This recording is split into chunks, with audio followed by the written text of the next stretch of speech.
بسم اللہ الرحمن الرحیم۔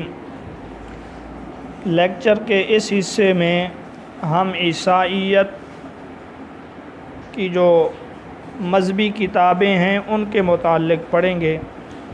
تو اس وقت عیسائیوں میں 4 انجیل مقدس سمجھی جاتی ہیں جن کو اناجیل اربع کہا جاتا ہے۔ انجیل کا معنی آپ پہلے سن چکے ہیں، خوشخبری ہے۔ اب یہ 4 انجیلیں عیسائیوں نے مختلف انجیلوں سے منتخب کیے ہیں اور ان کو مقدس انجیلوں کا درجہ دیا ہے۔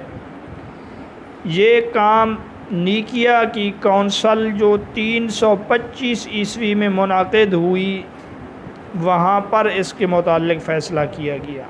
نیکیا ایک شہر کا نام ہے، وہاں عیسائیوں کی ایک کونسل منعقد ہوئی تھی 325 عیسوی میں۔ اس میں ان 4 کتابوں کو مقدس قرار دیا گیا۔ طریقہ یہ رکھا گیا کہ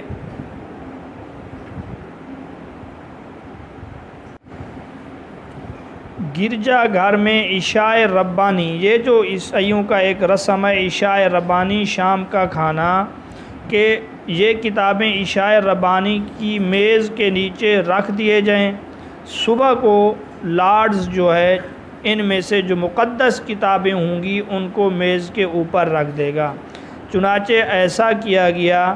تو صبح جب ہوئی، میز پر یہی 4 کتابیں رکھی ہوئی تھیں۔ یہ الگ بات ہے کہ یہ کتابیں بندوں نے رکھی ہیں، بہرحال اس طرح یہ کتابیں مقدس ٹھہرائی گئیں۔ ان اناجیل اربع میں سب سے پہلی انجیل ہے انجیل متی۔ یہ ہم آپ کو سکرین کے اوپر بھی دکھا رہے ہیں۔ یہ آپ دیکھ رہے ہیں جی انجیل متی، اس کو متی بھی پڑھتے ہیں۔ اس انجیل کے کل ابواب 28 ہیں اور یہ سب سے قدیم انجیل ہے۔ اب اگر سوال ہو 4 انجیلوں میں سب سے قدیم انجیل کون سی ہے تو وہ انجیل متی ہے، اور اگر یہ پوچھیں کہ اس میں کل ابواب کتنے ہیں تو جواب ہوگا اس کے اندر کل ابواب 28 ہیں۔ اس انجیل میں حضرت عیسیٰ علیہ السلام کے سلسلہ نسب سے لے کر آسمان تک اٹھائے جانے تک کے حالات اور واقعات ہیں، اور اس کے علاوہ دیگر احکامات بھی ہیں۔ دوسری انجیل کون سی ہے وہ ہم آپ کو سکرین پہ دکھا دیں گے۔ تو دوسری انجیل ہے انجیل مرقس، انگلش میں MARKS لکھتے ہیں، مرقس، جبکہ اس کو مرقس بھی پڑھتے ہیں، مرقس بھی پڑھتے ہیں۔ اس انجیل کے اندر کل 16 ابواب ہیں۔ چونکہ اس کے لکھنے والے یہی مرقس ہیں، اس وجہ سے یہ انجیل ان کی طرف منسوب ہے، اور قدیم ترین ہونے کے لحاظ سے اس کا دوسرا نمبر ہے۔ پہلے نمبر پہ متی، دوسرے نمبر پہ مرقس۔ یہ حضرت عیسیٰ علیہ السلام کے جو حواری تھے ان کا نام تھا پطرس۔ یہ ہم آپ کو دوبارہ دکھلا دیتے ہیں۔ یہ اس پطرس کا شاگرد تھا، اس کو ترجمان بھی کہا جاتا ہے پطرس کا، اور اس کی زمانہ تالیف کے متعلق یہ کہا جاتا ہے کہ یہ 56 عیسوی سے لے کر 65 عیسوی کے درمیان لکھی گئی ہے۔ بہرحال آپ نے دوسری انجیل کے متعلق یہ یاد رکھیں، دوسری انجیل مرقس ہے، ابواب اس کے 16 ہیں۔ یہ مرقس کا مصنف پطرس کا شاگرد تھا۔ پطرس جو تھا حضرت عیسیٰ علیہ السلام کا حواری تھا، اور انجیل مرقس کو پطرس کا ترجمان بھی کہا جاتا ہے۔ اب اگر آپ سے سوال پوچھا جائے کلیسا نے، کیونکہ ان کی منظوری تو کلیسا نے دی تھی نا 325 میں، کلیسا نے پہلے نمبر پہ کس انجیل کو رکھا ہے؟ آپ نے متی۔ اور کلیسا نے دوسرے نمبر پہ کس انجیل کو رکھا ہے؟ آپ نے جواب دینا ہے مرقس کو۔